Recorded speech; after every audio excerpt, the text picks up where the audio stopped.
Salut à tous, c'est Drogen, j'espère que vous allez bien, en tout cas moi ça va nickel. Aujourd'hui, nouvelle actu Genshin Impact, on va voir quand est-ce que les futures régions après Inazuma vont arriver, on va voir un petit peu comment ça va se passer. Et également on a quelques informations en plus sur Bal, l'Archon Electro, donc je vais un peu vous en parler. Ce qu'on sait pour l'instant, c'est que Inazuma sera réparti sur plusieurs mises à jour, et donc on aura une île supplémentaire par mise à jour jusqu'à la fin de l'année, ce qui fait 3 mises à jour. Logiquement, on est censé aussi avoir le même schéma pour les autres régions, qu'on connaît déjà parce qu'en fait, il y a longtemps, MiHoYo nous avait donné une roadmap. C'était, il me semble, peu de temps après la sortie du jeu, et donc avec cette roadmap-là, on savait toutes les régions. On connaissait toutes les régions avec leurs noms, etc. Et donc on sait qu'après Inazuma, on est censé avoir Sumeru. Sumeru, la région d'Endro. D'ailleurs, c'est aussi à cette région-là, normalement, qu'on est censé découvrir les personnages d'Endro, qu'on n'a pas pour l'instant.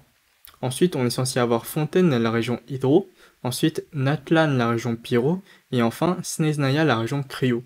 Et en gros, ce qui se passe, c'est que MiHoYo vient de nous faire une annonce comme quoi les 4 autres régions qui restent devraient être ajoutées au jeu dans les 4 années à venir. 4 régions, 4 années, théoriquement, devraient avoir une région par année.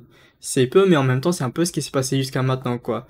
Entre Liyue et Inazuma, on a attendu 9 à 10 mois. Après, on devrait quand même avoir des zones supplémentaires entre les régions, comme le Mondo Dragon ou encore le Gouffre. Et comme je vous ai dit, toutes les nouvelles régions, ça va être le même format que Inazuma. Ça veut dire que ça va être étalé sur plusieurs mises à jour. Ce qui est pas plus mal parce que ça nous permet, on va dire, de patienter avant d'avoir de nouveaux contenus. Et maintenant, on va passer aux informations qu'on a eues pour le Raiden Shogun l'Archon Electro. C'est juste une petite information. Maintenant, on sait qu'elle va manier une lance. Ça sera une lancière électro.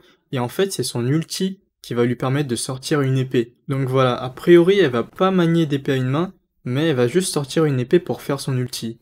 Dernière petite information pour vous concernant Kuju Sara. Sara, ça sera une archère électro et elle aura une ascension en attaque pourcent, comme Fischl. De l'attaque pourcent, je pense qu'elle pourrait se jouer en sub DPS ou en main DPS.